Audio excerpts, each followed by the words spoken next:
Today, children and teenagers risk their lives to cross the border illegally in order to reunite with their families or to start a new life in the U.S. But many of those children come across without their parents, being led by dangerous smugglers under perilous conditions. Every day, thousands of people try to cross the U.S. border illegally. Some are adults aware of the risks, but some are innocent children put in harm's way. In 2005, more than 70,000 undocumented minors, including toddlers and infants, were caught trying to cross the border.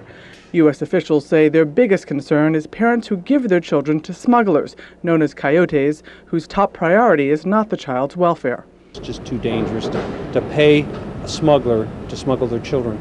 After all, the smuggler's only concern is one thing, and that's money, and that's it. Some smugglers use phony documents to get children through ports of entry, but this is one of the few safe ways they're smuggled in. Many children are snuck in like this, in dashboards, gas tank compartments, under the floor. One little girl was found stuffed inside a piñata. We've had children under seats, inside seats. We had a young girl who was about 10 years old. She was inside a seat under the metal banding, and the driver, a full-grown adult male, was sitting right on top of her, right on her. Vincent Bond from the U.S. Customs and Border Protection at the San Ysidro-Tijuana port of entry explained that smugglers go to extreme measures in order to get paid. Children who were so overcome by heat or by fumes that we had to take them to the hospital. As children are taken across treacherous deserts or tough mountainous terrain, they're sometimes abandoned by their human traffickers if there are difficulties. They are also easy targets for exploitation. It was reported that a couple of two sisters were almost sexually abused by the smugglers at night, during the nighttime when they were walking, and they got separated from the group in order to be abused. In the past, what to do with illegal minors who were caught was a huge problem. U.S. officials didn't want to send them back across the border without anyone on that side being accountable for them. But 3 years ago, U.S. Customs joined forces with the Mexican consulate and came up with a plan to have the Mexican Family Welfare Department, known as DIF, take the minors into their care and help to repatriate them with their families. Verda Mendez gets as many as 20 underage minors a day at this DIF center. The children are tired, hungry, and alone. They're fed and given a place to rest. They even have 2 cribs for their tiniest visitors. When they are brought back to Mexico from the U.S., we keep them here. I identify them and look for their families. This boy is just 12 years old. I went across to be with my grandparents. I've tried to go 5 times, but I've been caught. This boy is 16. This was the 4th time he's tried to cross and been caught.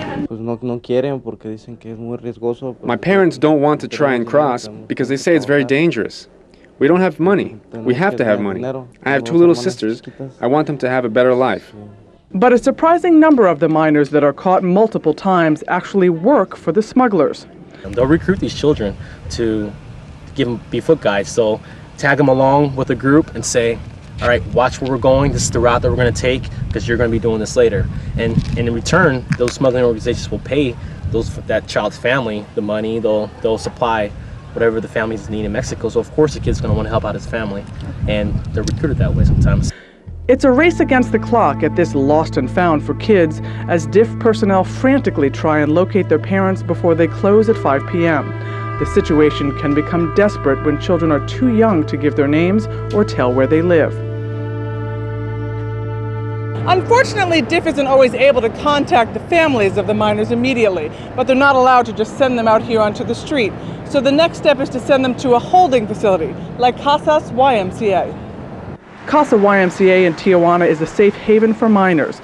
They pick up where DIF left off, trying to get the children reconnected with their families. In the meantime, they offer emotional support. Some of them had a very bad and traumatic experiences after they have been walking in the mountains or in the desert for a couple of hours, a couple of days sometimes, and then they think it's a big failure for them and for their families, and they're exhausted.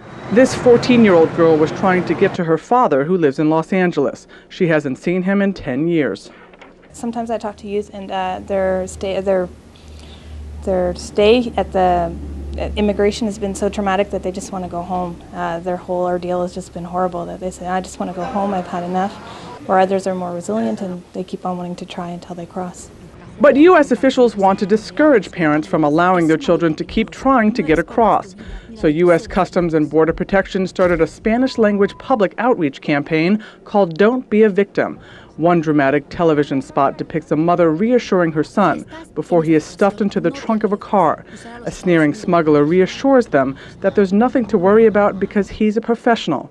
As the trunk lid closes, the picture changes to the lid of a coffin with the tearful parents grieving at their son's funeral. A second spot shows a mother and her young daughter sweltering in the trunk of a car. The child begins to gasp for air and faint, but they are trapped.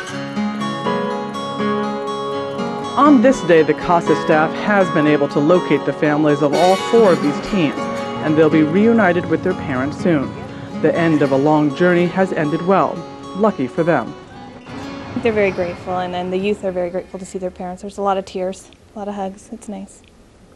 If you would like more information about the U.S. Customs and Border Protection campaign, Don't Be a Victim, you can log on to their website at